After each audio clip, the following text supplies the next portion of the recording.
Welcome back to Mass Appeal. You know that you can ferment alcohol, but did you know you can do it for your food too? Well, today we're going to teach you how with Craig Fear. He's a certified nutritional therapy practitioner with Pioneer Valley Nutritional Therapy, and he's here to tell us about fermentable foods. Thanks for joining us. Good to see you. Fermenting is the process of what? Well, when it comes to what we're going to do today with making sauerkraut, it's a process by which the natural bacteria that they live everywhere, on everything, on all the surfaces of all things, but the bacteria on the surfaces of, say, fruits and vegetables,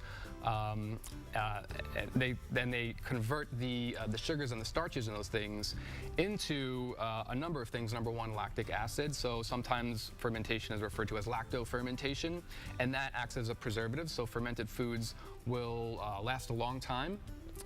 And they also convert those sugars and starches into beneficial nutrients. They are actually higher in nutrients than the unfermented version of those foods. So they're higher in B vitamins, vitamin C, vitamin K. And the last thing, and this is Probably the most important. At least important, these days. but also the natural bacteria proliferate, so they are very rich in probiotics, and that's excellent for our health, in particular our digestive health. Well, and everyone's talking about probiotics these days, and everyone's buying more Greek yogurt to find it, and people are taking pills, but this is a great natural way to do it without having to down a bunch of pills. Exactly.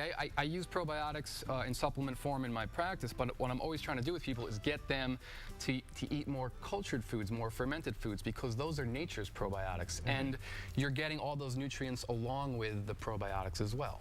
I think a lot of people think it's hard to make sauerkraut and kimchi, but we're going to show everybody how easy it can be. So you start with a head of cabbage. It's so easy, it's unbelievable. And so cheap too. So cheap. So this is what, maybe $1 for a head of cabbage? Yeah, a few bucks, you know. And so you start with a head of cabbage, and you chop it up pretty much any way you want. You can put it in a food processor, you can chop it up by hand, thin strips, thick strips, it doesn't really matter. But do you want to keep it all a similar size when you're starting the process? Or does it matter, because then you get some that are soft and some that are harder? It doesn't really matter. Yeah. It really doesn't. As long as you're having fun. Exactly. So I've chopped up a cabbage here, and the only thing you really need is salt. That's it. So for each cabbage, that's a medium-sized cabbage, about a tablespoon of salt.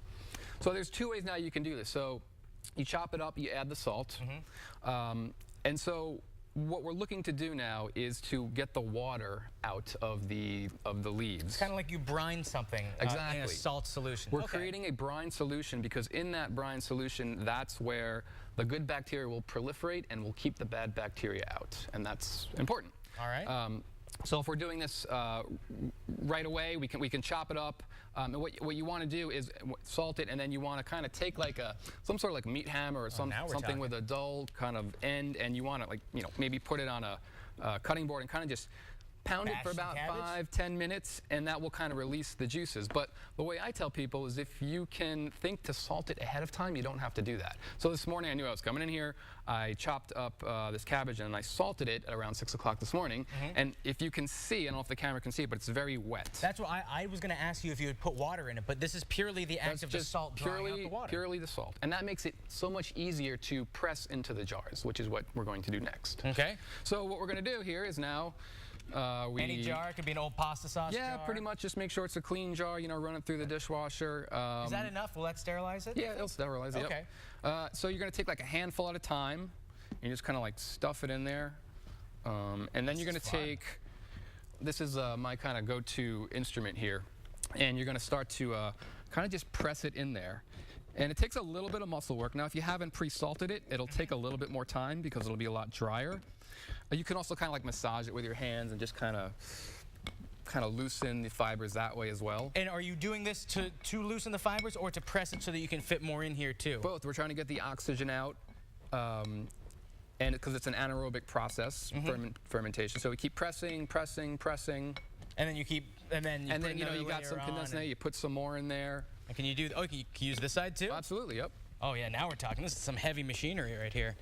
And now, once you've filled it up, it looks something like this, but filled up to the brim. And now, because I know we're kind of limited on time, I just took in, I did this yesterday, and so in about 5 minutes, if we were to keep doing that, this is where we'd be at right here. So you can see, I hope the camera can see that, all that liquid that starts to come out.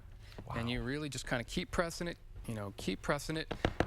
And so every day or so you press it? Nope, no, we're doing this all in one shot. Sitting? So, okay. In about 5 more minutes, and I did this last week, you'll have your full jar of sauerkraut. And you can see, I hope you can see the liquid. Yeah. And that's important. So the key now is to get everything under the brine, because that's what's going to promote the fermentation, keep the bad bacteria out, and very, very important to make sure you have about 1 inch between the top of the liquid and the top of the jar, because as it ferments, it will expand, so it can actually explode the jar. Okay, no one wants you don't want that to happen. Sauerkraut. And now, last question: how long from when you create it till when you should eat it? Yep. So you want to let it sit on your kitchen counter in kind of a dark, cool place in your kitchen for at least 3 days. You can go maybe as long as a week. It kind of just depends on the environment of your kitchen. It will ferment slower in cooler weather, and this is why traditionally when people did this, they used to do it in kind of large crocks and in large amounts and put them in the root cellars of their basement and leave it down there all winter. But after 3 to 7 days, I taste it after about 3 days just so I get that sour flavor. And then I put it in the fridge, and it will continue to ferment, but at a much slower pace, and it will last months. You can last up to 6 months easily. Well, Craig, it's a pleasure to have you here today. Thank you so much for all your tips.